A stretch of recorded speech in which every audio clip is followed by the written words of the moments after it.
अस्सलाम वालेकुम। डिस्कस करने जा रहे हैं simple versus physical pendulum. Simple pendulum और फिज़िकल पेंडुलम के जो टाइम पीरियड के फार्मूलाज होते हैं वो आपके पास कुछ इस टाइप के होते हैं। सिंपल पेंडुलम में हमारे पास 2 पाई अंडर रूट एल और जी होता है, और फिज़िकल पेंडुलम में 2 pi under root I divide by M G D होता है।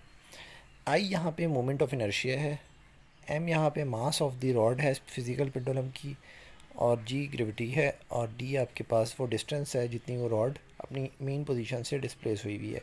सो फर्स्ट ऑफ ऑल हमने ये देखना है कि फिज़िकल पेंडुलम की डायग्राम क्या होती है और उसकी सिचुएशन क्या होती है, किस टाइप का पेंडुलम होता है। ये आपके पास एक रॉड है। ये रॉड एक पॉइंट से हैंग होती है कि हम इसके अंदर एक होल कर दें और यहाँ पे एक पिन लगा दें, उस पिन के साथ इसको हैंग करवा दें, और जब हम इसको थोड़ा सा प्लंग करेंगे तो ये इस तरह से ऑसिलेशन परफॉर्म कर सकती है। ये रॉड ये इस तरह से ऑसिलेशंस परफॉर्म करेगी। तो ये हमारे पास जो इसके दरमियान जो एंगल होगा ये एंगल थीटा है। एक प्रॉपर डायग्राम बना लेते हैं। ये जो एंगल होगा ये एंगल थीटा होगा। ये एंगल के सामने वाला जो है इसको हम कहेंगे डी। पेंडुलम का जो मास है वो मिड से, किसी भी सॉलिड ऑब्जेक्ट का जो मास होता है वो कॉन्सेंट्रेटेड होता है मिड पॉइंट पर। सो जो यहाँ पे इसका एम जी मास होगा वो डाउनवर्ड एक्ट करेगा।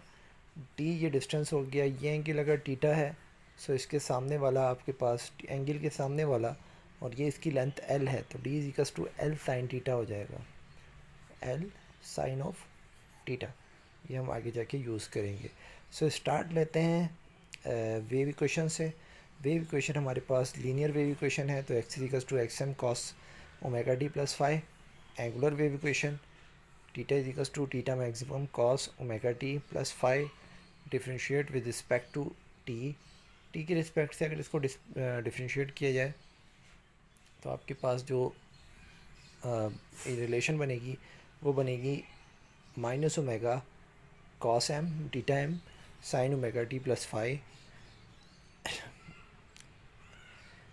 साइन का डेरिवेटिव कॉस होता है, तो ये हमारे पास कॉस है एक्चुअली, ठीक है।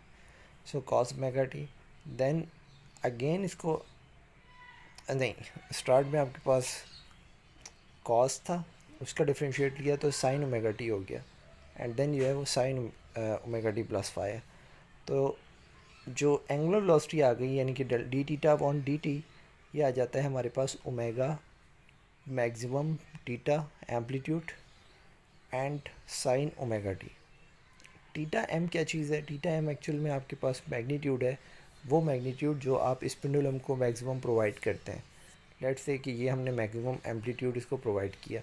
अब इससे लोअर जो भी एंगल होगा वो एंगल टीटा होगा, और इसकी डिस्प्लेसमेंट वेक्टर होगा एंगल होगा, और ये इसका एम्पलीट्यूड एंगल होगा।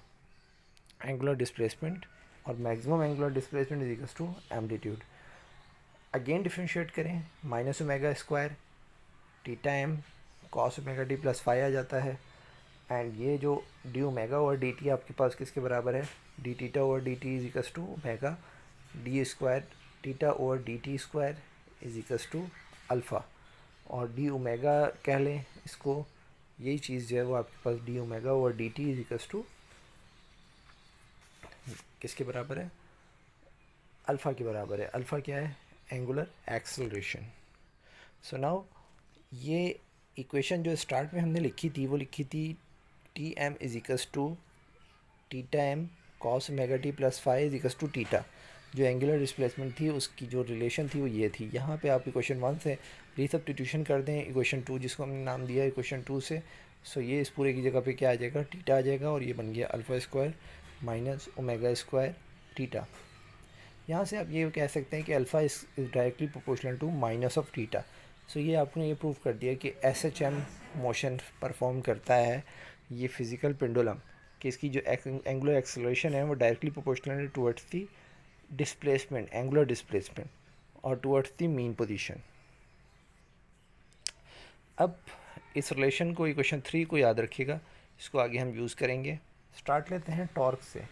टॉर्क का कॉन्सेप्ट अगर इन्वॉल्व करें यहाँ पे, तो क्योंकि ये रॉड है और रॉड जो है वो अपने इस तरह से रोटेट कर रही है किसी एक्सिस के अराउंड, तो यहाँ पे टॉर्क का कॉन्सेप्ट आएगा। इसके ऊपर टॉर्क एक्ट होगा R F sine theta. Angle अगर 90 ले लें तो आपके पास जो है जो रिलेशन बन जाएगी आर एफ बन जाएगी। F is equals to m a होता है, so are is m a, और a is equals to are alpha होता है। ये रिलेशन भी आपको पता होनी चाहिए कि किस तरह आती है। S is equals to r theta.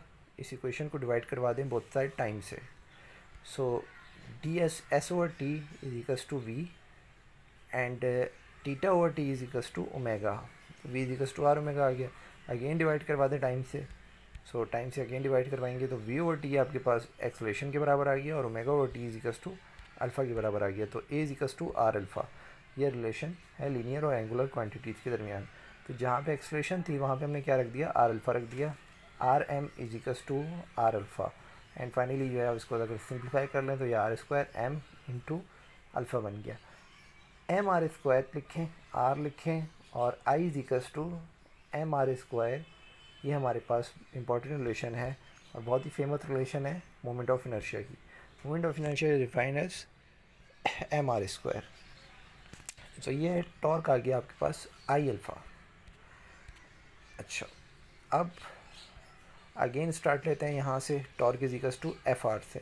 So physical pendulum का अगर आप डायग्राम देखें तो वहाँ पे जो फोर्स है, जो फोर्स उसको बैक लेके आती है, वो कौन सी फोर्स है, वो फोर्स है उसके वेट की फोर्स। ये वेट की फोर्स इसको बैक लेके आती है। इस वेट की फोर्स का कंपोनेंट इसको बैकवर्ड लेके आएगा।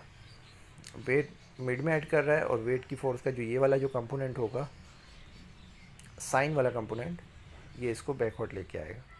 सो इस तरीके से हमारे पास जो फोर्स है वो वेट की फोर्स है। एंड आर क्या चीज़ है, आर एक्चुअल में डी साइन थीटा है। डी साइन थीटा कहाँ से आया, सो ये ज़रा देख लें कि ये डी है और ये एंगल है और ये एल है। इस एल को आप आर भी कह सकते हैं क्योंकि ये इसका रेडियस होगा। जब भी सर्कुलर मोशन अगर परफॉर्म कंप्लीट सर्किल अगर बनेगा तो उसमें रेडियस क्या होगा, लेंथ होगी। So are is equals to D of sine theta. So R की जगह पे हमने क्या रखा, डी साइन थीटा रखा। So M G D sine theta. इसको आप कंपेयर कर सकते हैं इस इक्वेशन को और इस इक्वेशन को, दोनों को हम कंपेयर कर लेंगे तो I alpha is equals to M G D sine theta, और अल्फ़ा की वैल्यू आ गई हमारे पास M G D sine theta over I. Comparing equation 7 with equation number 3। इस इक्वेशन नंबर 7 को हम इक्वेशन नंबर 3 से कंपेयर करेंगे, वही इक्वेशन जो आपने बनाई थी, theta alpha is equals to minus omega square theta. So यहाँ से माइनस को इग्नोर कर दें और हम कहेंगे कि साइन थीटा का जो एंगल है, अगर ये एंगल स्मॉल है, so sine theta for small angle, sine theta की वैल्यू अप्रॉक्सीमेट इक्वल्स टू आपके पास किसके बराबर होती है, थीटा के बराबर होती है। जहाँ साइन थीटा है वहाँ पे हम क्या रख देंगे, थीटा रख देंगे और एंगल से एंगल कैंसिल हो जाएगा। देन फाइनली आपके पास omega square is equals to M G D divide by I आ गया, और रूट ले लें तो ये आ जाएगा M G D divide by I under root. T is equals to 2 pi over T होता है और 2 पाई ओवर ओमेगा होता है, sorry. So 2 pi over omega, omega की जगह पे आप वैल्यू रख दें M G over D under root, और इसको जब रिवर्स करेंगे तो ये आ जाएगा 2 pi under root I over M G D, which is the time period of physical pendulum.